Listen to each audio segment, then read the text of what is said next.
ఒక ప్లైన్ 35 సంవత్సరాల తర్వాత తిరిగి భూమి మీద ల్యాండ్ అయింది.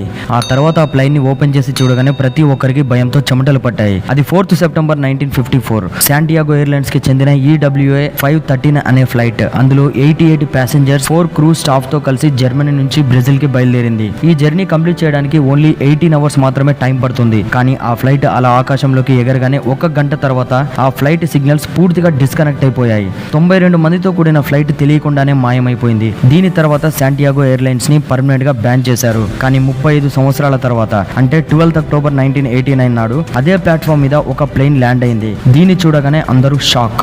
ఎందుకంటే 35 సంవత్సరాల క్రితం తప్పిపోయిన ఫ్లైట్ మళ్ళీ ఇప్పుడు కనిపించింది. ఓపెన్ చేసి చూడగానే ఆ ప్లేన్ లో 92 అస్థి పంజరాలు మాత్రమే ఉన్నాయి. కానీ అర్థం కాని విషయం ఏంటంటే ఒక స్కెలిటన్ ప్లేన్ ని ఎలా నడిపింది? దీనిని టైం ట్రావెల్ చేసిన మొట్టమొదటి ఫ్లైట్ గా చెప్తారు. ఇటువంటి మరిన్ని ఇంట్రెస్టింగ్ వీడియోస్ కోసం Nellore boy official YouTube channel ని సబ్స్క్రైబ్ చేయండి.